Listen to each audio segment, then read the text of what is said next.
Hi, everybody. I just want to let you know I'm with Ralph right now. Ralph's been coming to our church for the past month or so, and I'm just gonna let him introduce uh, himself to you. So, Oh, no, yeah, I forgot. yeah, It's modern technology. yeah, Hi, my name is Ralph. As Pastor Greg introduced me, I'm new to the Faith Bible Church Ministry, the English division. It's located near my house, and I randomly walked in one day because I felt I needed to make right with God, and that's how me and Pastor Greg met.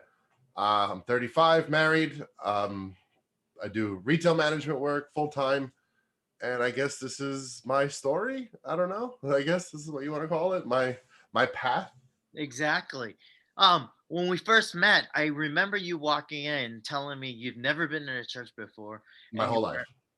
you were like an atheist. It was like the first time in church that day. Yeah, it went from, I grew up. My father was a Roman Catholic and my mother was Jewish, and they never forced any religion on me. And I'm I get in a way I was grateful at the time. Most of my life I was grateful. I kind of felt okay. They'll let me choose. And I guess in a way I am grateful for that because I ended up here. This is kind of like my journey now. But they never put pressure on me. I've been to synagogue little events, but I never really went inside of one. I never really did church at all, and I kind of was anti-God my whole life, mostly. Like, just I thought it was silly and stupid, and I confirmed all my biases with music and YouTube videos and stuff. And over time I eventually believed that there was something, but never put any faith or credit into it. And I kind of think a lot of people are like that, right? A lot of people say, oh, there's something up there, but who knows? I don't want to give it the time of day or interested in it. A lot of people find it stupid or silly, and it's understandable. It's a big thing to absorb. And you know, eventually over time, the belief got stronger that something is there. The curiosity grew. And I met my wife, who's a devout Christian, and kind of was like, listen, if this is gonna work, maybe you should look into it a little bit more. And I think that's fair, right? Yes. Those are kind of some of the things that you need to have in a marriage, religion, maybe some political views, stuff like that. Those are solid foundations for a successful marriage. And I can't be married to a devout Christian if I'm an atheist or a non-believer or something. But I kind of felt like our love was more than that. And it is. But what have I got to lose? Right. And fast forward 2020, and I got COVID. And I got very sick, and I was 67 pounds heavier than I am now. I'm still pretty heavy. Um, I was having issues with my heart, issues with breathing. I was missing work. I couldn't perform my job. I was already battling problems with drugs. And for the first time in my life, I prayed. Mm. And I prayed in my car on my drive home when COVID was getting real serious. Because when the news was talking about it and stuff, and I was scared. I had loads of food, water. I got my firearms license. I was like ready for the end of the world, Mm. and something was missing, right? And I prayed for the first time. I didn't even pray for myself. I prayed for my wife and my loved ones. It was an emotional talk, and it was the first time I ever talked with God, only because I wanted to protect my wife and my family.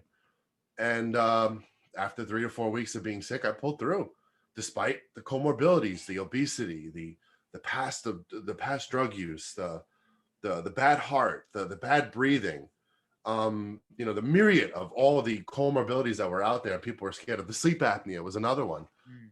And I kind of feel like maybe I was saved for a reason. And I turned my life around after COVID. I decided, you know what, this is it. I'm going to get healthy. And I did. And like I said, I lost 67 pounds, and I quit the drugs for good. I fixed my sleeping, and I've been doing overall much better, eating right. I joined a little program, and I'm tracking all this stuff, and there was still something missing. And one day I was driving home, and my YouTube auto playlist didn't play something, and it just jumped to a sermon, like a service. And I thought that was strange. That never happens. And it was about an introduction to Christianity. And I was like, that's a sign. that's a sign, And I came home and I had a conversation with my wife, who we're trying to have kids. And I said, look, when we have kids, I may not want to take the same route my parents did, but I want to be someone my child can look up to. Yes. And I want to at least have them know that their father was a man who tried to work with God and did what he was supposed to do. He went to work every day, was good to his wife and was a man of God. And I'm not that. I'm nowhere near that. And I thought it was time to fix that. I wanted to be more of a role model for my future child. And that's kind of what brought me to you a couple days later. I Awesome. Googled all the churches that were open, and you were the only one. Everybody was closed because of COVID. And I found you. Very cool. Very cool. What did you think when you first walked in? I was nervous. You were talking to someone, and I was like, "Oh my God, I can't believe I'm doing this." And I was nervous, and I was like, "I've never been to church." And honestly, to this day, even now, I still feel like I don't deserve this. I don't. I'm this terrible person as I was, and what I've done in my life, and the things I've done. And I wasn't like a murderer, but I was not a good person for a long time, and I did some screwed up things. And I was like, "Listen, I'm sure he'll accept me because I kind of know how God is supposed to do that, but I don't deserve this. I don't deserve him to hear my prayers. I don't deserve to be in this building. But if given a chance, maybe I can spend the rest of my life making up for it. And this is what I want to do. My heart is set on this. So I just hope for the best, and you accepted me with no question, no question. It was a Well, nice feeling. well, I immediately after you joined our church, you just started serving, and you actually even did a food ministry. How was that? That was interesting. It was a test because it was a high traffic area and I had a lot of addresses to go to. Yeah. And I didn't do it, for God. I did it like you said. One of the first services we talked about was like the works. It's not about the work you do; it's about where your heart is. Yeah. And I did it for that. I've always tried to contribute and give back. And people are scared. People are scared to come outside their house. I'm not. And I already had it, and my chances of getting it again are not likely. And I work in retail. I deal with people every day, Yeah. so I'm not scared to meet someone or go help someone. It doesn't bother me, and I'm just kind of used to it. And I know people are scared to go out there, and people are hungry and scared. I wanted to do something good. I want to kind of clean my soul a bit. Was it selfish? Maybe, but it made me feel good, and I know I made someone's day, and that's what I did it for. Maybe it was selfish saying I did it for me, but I know it helped someone. So how's your journey been so far?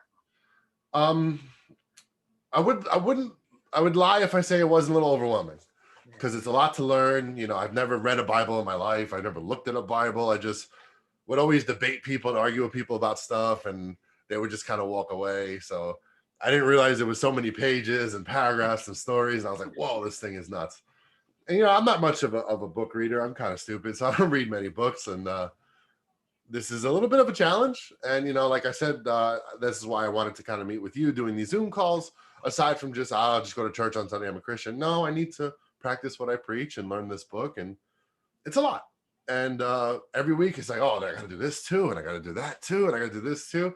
And I try to be like one day at a time, Yeah. but it's also like every situation that happens now, I'm considering what I've learned and how to apply it.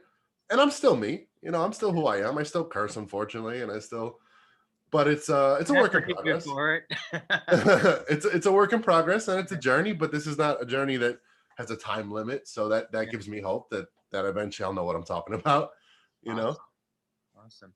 Well, for folks out there, like continue praying for Ralph and Esther as they continue this journey together with me.